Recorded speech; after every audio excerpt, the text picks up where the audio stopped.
I started a company in 1991. It was 6 months before I turned 30. That was really important to me. I really wanted to become an entrepreneur, in quotation marks, before I turned 30. Right? And I was successful in that. At least I started the business at 29 and a half. And that business grew for quite a number of years. I had a couple partners, one partner left, a new partner joined. And ultimately, the highlight of the business was when about 13 and a half years in, we sold the business to a public company. And, just to put it in simple terms, we all became multimillionaires on paper overnight, right? Because the deal we did was not for a lot of cash, but for a lot of shares in the public company. And we became huge shareholders in this company.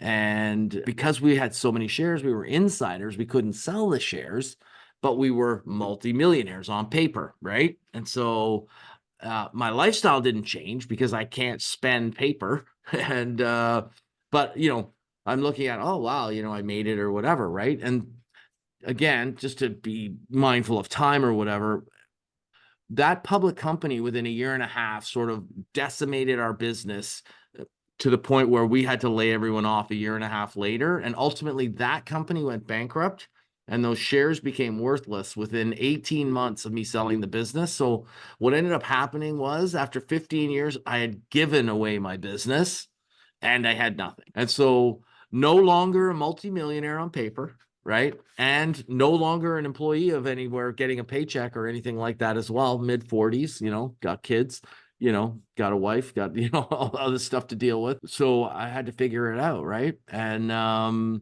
that was sort of a huge comeuppance, right? And the problem was they had done huge due diligence on us when they wanted to buy the business, but we didn't do huge due diligence on them. We would have maybe seen some of the mistakes they'd made, and they needed companies with cash flow like our business to feed their other losing propositions and prop them up.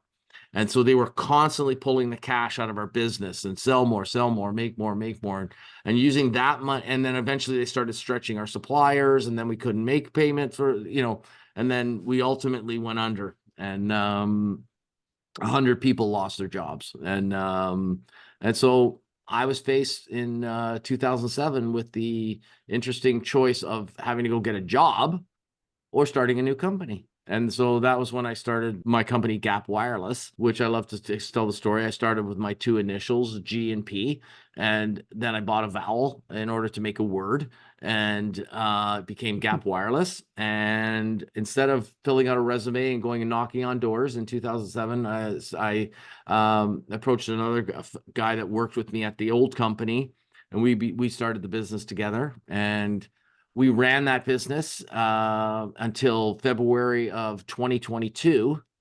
And in February 2022, we sold it for all cash this time to NWS, and we became NWS Canada. And we now work for NWS, and I'm now one of the senior managers of NWS, the company that bought my company in 2022. And yeah, and now I'm back and now I'm actually an employee, and I have a boss, and so I've really, gone the full circle, right? And so up, down to the bottom, back up, and now I'm sort of on a more even keel, but I'm running a much bigger company and with much bigger challenges in a complicated market. And yeah, and so it's there's a lot to do, right? So Yeah. that's kind of Very, how I got to very 2024, and in a few minutes.